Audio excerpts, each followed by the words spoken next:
என்னுடைய பெயர் அனீஸ். கிறிஸ்துவ மதத்தில் என்னோட பேர் என்னன்னா கிதியோன் ராஜ். ஒரு இந்து கிறிஸ்டின் ஃப்ரெண்டு மாதிரி ஃப்ரெண்டு ஏரியாவில் ரொம்ப சின்ன வயசுலேருந்து அவங்க தான் முதல்ல இஸ்லாமை எங்களுக்கு சொன்னது. போன உடனேவே இறைவன் ஒருவன் தான் அப்படின்னு சில விஷயங்கள்லாம் சொல்லி, உங்களுக்கு என்ன டவுட் இருந்தாலும் கேளுங்க, அல்லாஹ் தான் கடவுள், நாங்கள் அதில் உறுதியாக இருக்கோம், உங்களுக்கு அதில் என்ன சந்தேகம் இருக்கோ அதை எங்களுக்கு கேளுங்க அப்படின்னு சொன்ன விஷயம்தான் என்னை ரொம்ப ஒரு நெருங்கி வர வச்சிருந்தது இஸ்லாமில்.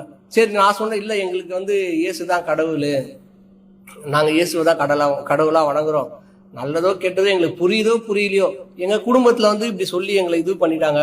அப்போ அவங்க ஒரு சின்ன ஒரு கேள்வி தான் கேட்டாங்க. சரி, இயேசுதான் கடவுள், சிலுவையில் அறையப்பட்டார்ன்றதை நீங்கள் நம்புறீங்க, மரிச்சு 3ஆம் நாள் உயிர் தெரிந்தார்ன்றதை நீங்கள் நம்புறீங்க. இயேசு சிலுவையில் அறையப்பட்ட பொழுது என் தேவனே ஏன் என்னை கைவிட்டீர்னு ஒரு வார்த்தை இயேசு வானத்தை பார்த்து கேட்கிறாரு. அந்த தேவனோ பிதாவோ யாருப்பா அப்படின்னு கேட்டாங்க. அந்த கேள்விக்கு என்கிட்ட இப்போ வரைக்கும் பதில் இல்லை.